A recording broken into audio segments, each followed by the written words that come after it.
ማንቸስተር ሲቲ በክለቦቹ ዓለም ዋንጫ ላይ የማቴዮ ኮቫቺችን ግልጋሎት እንደማያገኝ አሳውቋል። ክሮኤሺያዊ ተጫዋች የቁርጭምጭሚት ጅማት ጉዳት አጋጥሞታል። በዚህ ምክንያት ደግሞ ቀዶ ጥገና እንደሚያደርግና ምናልባትም ለ3 ወራት ከሜዳ ሊርቅ እንደሚችል ተገልጿል። ትክክለኛ ጊዜውን ይሄ ነው ማለት አንችልም። ነገር ግን እንደ ግምትና ሕክምናው ከሚፈልገው የቀዶ ጥገና ቆይታ አንጻር 3 ወራትን የማቴዮ ኮቫቺችን ግልጋሎት ላናገኝ እንችላለን እያሉ ነው ማንቸስተር ሲቲዎች። የ31 ዓመቱ ተጫዋች በኤፍኤ ዋንጫ ፍጻሜ ላይ አልተሰለፈም ነበር፣ ምክንያቱ ጉዳት ነበረ። በፕሪሚየር ሊግ የመጨረሻ መርሃ ግብር ላይ ግን በቅጣት ምክንያት ክለቡን አላገለገለም። አሁን ግን ለሚቀጥሉት 3 ወራት ከማንቸስተር ሲቲ ጋር እንደማይኖር ይፋ ተደርጓል። በተለይ ማንቸስተር ሲቲ በክለቦች የዓለም ዋንጫ ላይ ለሚያደርገው ዝግጅት የኮቫቺች አለመኖር የተወሰነ ክፍተት ሊኖረው እንደሚችል አሰልጣኝ ፔፕ ጋርዲዮላ እምነቱን ገልጿል። 42 ጨዋታዎችን በውድድር ዓመቱ አድርጓል። ኮቫቺች 3 ጎሎችን አስቆጥሮ 4 ደግሞ ለጎል የሚሆኑ ኳሶችን አቀብሏል። እናም በቁርጭምጭሚት ጅማት ጉዳት ምክንያት የሚቀጥሉትን 3 ወራት ሲቲዝኖቹን እንደማያገለግል ይፋ ተደርጓል። ብሪያን ሚቤሞ ማንቸስተር ዩናይትድን መቀላቀል እንደሚፈልግ አሳውቋል። የ25 ዓመቱ አጥቂ ማንቸስተር ዩናይትድን መቀላቀል እንደሚፈልግ አውቄያለሁ ያለው እዚህ አትሌቲክ ነው። አርሰናል፣ ኒውካስልና ቶትናም ከዚህ ተጫዋች ጋር ስማቸው በስፋት ሲያያዝ ነበረ።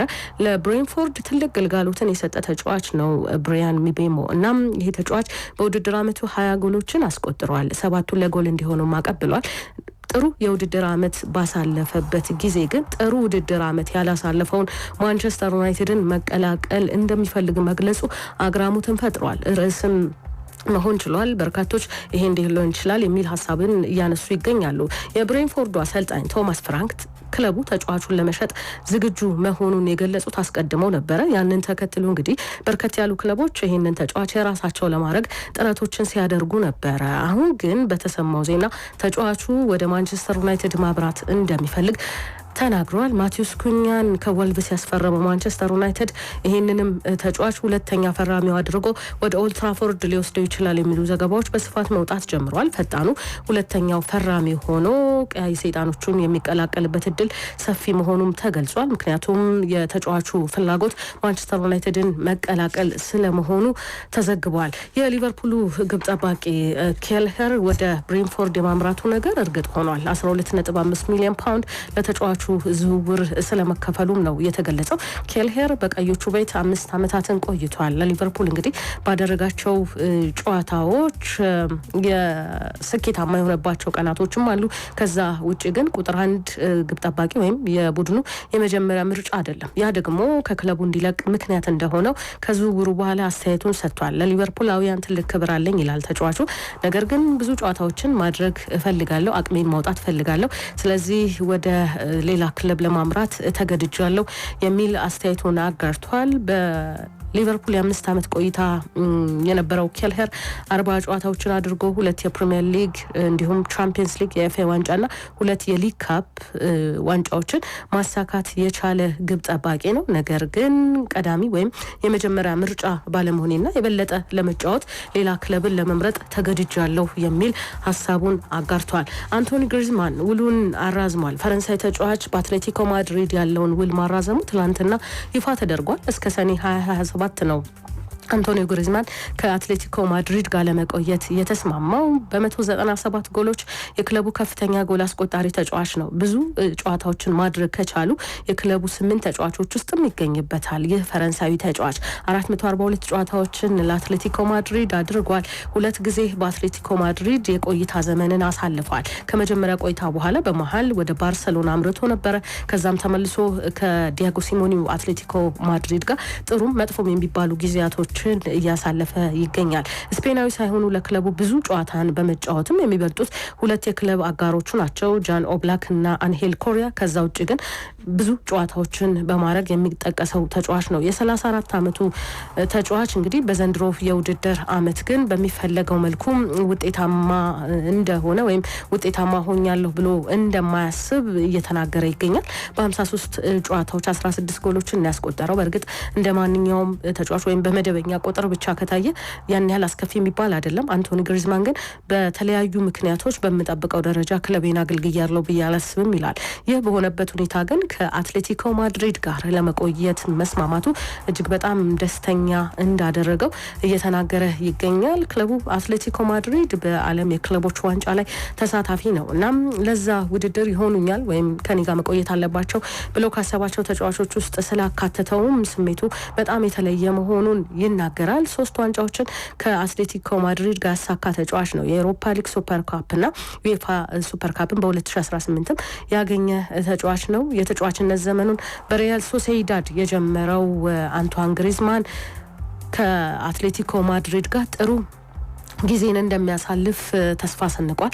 በቀጣይ ቡድናችን በጥሩ መልኩ ተጠናክሮ የሚቀርብበት የላሊጋ ዋንጫ ፉክክር ውስጥም በጥሩ ሁኔታ አገልግሎቱን የሚሰጥበት እድል እንዳለ እየተናገረ ይገኛል። በላሊጋው 3ኛ ደረጃን ይዘው አጠናቀዋል። ዘንድሮ የላሊጋው ሻምፒዮንነት ለባርሰሎና ሆኗል። ቀጣዩን ደረጃ እንግዲህ ነጮቹ ይዘዋል። አትሌቲኮ ማድሪድ 3ኛ ደረጃን ይዞ ያጠናቀቀበት የውድድር አመት ነው።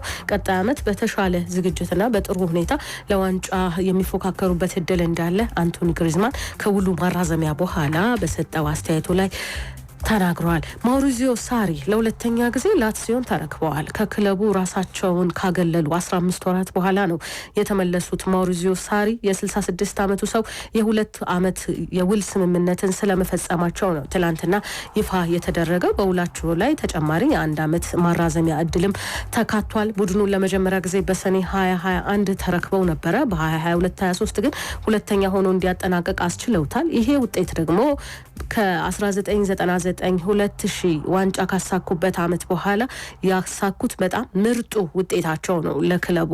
እናም ማውሪዚዮ ሳሪ ከዚህ ክለብ ከተለያዩ ከ15 ወራት በኋላ በድጋሚ ይህንኑ ክለብ ተረክበዋል። በመጋቢት 2024 ነበረ ከ6 ጨዋታዎች 5ቱን ሲሸነፉ ራሳቸውን ከኃላፊነት ያገለሉት። በዛ ጊዜ ቆይታቸው እንግዲህ 137 ጨዋታዎችን አድርገው 65ቱን በድል የተወጡ አሰልጣኝ ናቸው። በውድድር አመቱ ቡድኑን ሲመሩ የነበሩት ማርኮ ባሮኒ በሴሪያው 7ኛ ደረጃን ይዘው አጠናቋል ዘንድሮ ከላትዚዮ ጋር። እናም ይህንን ውጤት የማስተካከል የመቀየር ኃላፊነት አለባቸው። ማውሪዚዮ ሳሪ ከዚህ በፊት ውጤታማ እንደነበር ነው ሁሉ ቀጣይም ውጤታማ እንሆናለን የሚል ሀሳባቸውን ሰጥተዋል። የላትሲዮ ፕሬዚዳንት ክላውዲዮ ሎቲቶ ግን ከዚህ ከማውሪዚዮ ሳሪ መመለስ ጋር በተገናኘ የቀረበላቸው ጥያቄ ነበረ። አሰልጣኙ እንዴት ባለ ሁኔታ ሊመለሱ ቻሉ የሚሉ ጥያቄዎች ሲቀርበላቸው ነበረ።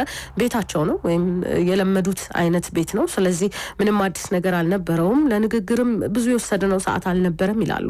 ድርድራቸው በጣም አጭር እንደነበረም ጭምር ያነሳሉ። ማውሪዚዮ ሳሪ ከላትሲዮ ታሪክ ጋር በደንብ የሚገናኙ የሚያያዙ ናቸው። ይሄንን ደግሞ በቀላሉ እኛ መነጠል አንችልም የሚል ሀሳባቸውን ክላውዲዮ ሎቲቶ ከማውሪዚዮ ሳሪ ዝውውር በኋላ በሰጡት አስተያየት ላይ ተናግረዋል። ሌሎች አጫጭር የዝውውር ጭምጭምታዎችን እናንሳ። ኢንተር ሚላን የማንቸስተር ዩናይትድን ተጫዋች ራስሙስ ሆይሉንድን ወደ ክለቡ ማምጣት እንደሚፈልግ ተገልጿል። የ22 ዓመቱ ዴንማርካዊ ተጫዋች ከቀይ ሰይጣኖቹ ይለያያሉ ተብለው ከሚጠበቁ ተጫዋቾች መካከል አንደኛው ነው። ኢንተር ሚላን የዚህ ተጫዋች ፈላጊ ስለመሆኑም እየተገለጸ ይገኛል። ኤቨርተን እና ዌስትሃም ደግሞ አሌክሳንደር ሚትሮቪችን ለማዘዋወር እንቅስቃሴ ስለመጀመራቸው ተዘግቧል።